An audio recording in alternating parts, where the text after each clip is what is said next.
Guys, ഇന്ന് എനിക്ക് വഴിയിൽ നിന്ന് കിട്ടിയൊരു ഫ്രണ്ടിനെ കാണാൻ പോവാണ്. ഡ്രസ്സ് മാറി ഇറങ്ങാൻ നിൽക്കുമ്പോഴാണ് എനിക്കൊരു സാധനം വരുന്നത്. സാധനം കിട്ടിയത് എൻ്റെ ചേച്ചി മേടിച്ച് പൊട്ടി. സാധനം എന്താണെന്ന് വെച്ചാൽ ശ്രീജിത്ത് ഭാസ്കറിൻ്റെ കവിത സമാഹാരം മായാക്കടൽ. അങ്ങനെ നമ്മൾ വീട്ടിൽ നിന്ന് ഇറങ്ങി. ഓളുടെ വീട്ടിലെത്തിയപ്പോൾ എനിക്ക് മാങ്ങ ജ്യൂസൊക്കെ ഉണ്ടാക്കി വെച്ചിട്ടുണ്ടായിരുന്നു. അപ്പോഴേക്കും സമയം ഒന്നരയുണ്ടായിരുന്നു. അവിടെ നിന്ന് നേരെ ഞങ്ങൾ ഓളുടെ അമ്മയുടെ ക്യാൻറ്റീനിക്കാണ് പോയത്. എടപ്പാളിന്ന് പൊന്നാനി റോട്ടിക്ക് പോകുമ്പോഴാണ് ക്യാൻറ്റീൻ വരണേ. അവിടെ നിന്നിട്ട് നല്ല ഉഷാറൂണ് കഴിച്ചു. അങ്ങനെ അവിടെ നിന്ന് ഇറങ്ങി നേരെ പോയത് ചമ്രവട്ടം പാലം. അതിൻ്റെ അടിയിലായിട്ട് ഒരു അമ്പലം ഉണ്ട്. അത് കാണിക്കാന്ന് പറഞ്ഞിട്ടാണ് എന്നെ അങ്ങോട്ട് കൊണ്ടുപോയത്. നെക്സ്റ്റ് നമ്മൾ പോകാൻ പോകുന്നത് അങ്ങനെ നമ്മൾ അവിടെ നിന്ന് ഇറങ്ങി. തിരിച്ചു വരുന്ന വഴിയിൽ നമ്മുടെ സീനറെ കണ്ട് അഖിലേഷ് ചേട്ടൻ. ആള് വർക്ക് കഴിഞ്ഞ് വീട്ടിലേക്ക് പോയിരുന്നു.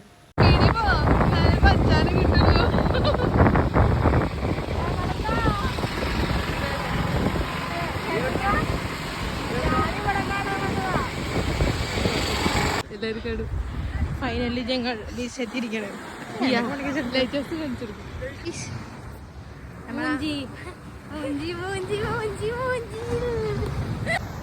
ഞങ്ങൾ ഈ നട്ടപ്പാറ വെയിലത്ത് മഴയും പ്രതീക്ഷിച്ച് ലൈറ്റ് ഹൗസ് കാണാൻ ഇറങ്ങിയതാ. മഴയില്ല, ലൈറ്റ് ഹൗസ് തുറന്നിട്ടില്ല. അങ്ങനെ കുറച്ചേരം ബീച്ചിലൊക്കെ കളിച്ച് ഞങ്ങൾ അവിടെ നിന്ന് ഇറങ്ങി കർമ്മ റോട്ടിക്ക്. അങ്ങനെ അവിടെ ചെന്നിട്ട് ആദ്യം മാങ്ങ കഴിച്ചു. അങ്ങനെ ചോക്ലേറ്റ് ബോബ കഴിച്ചു. പിന്നെ ചോക്ലേറ്റ് സ്പഞ്ചും കഴിച്ചു. ഞങ്ങൾ ചെന്ന ആവശ്യം കട തുറന്നിട്ടേ ഉണ്ടായിരുന്നുള്ളൂ. അത് കാരണം ഫുൾ അങ്ങോട്ട് സെറ്റായില്ല. അങ്ങനെ അതൊക്കെ കഴിച്ച് കഴിഞ്ഞ് നമ്മൾ നേരെ ബോട്ടിങ്ങിന് പോയി.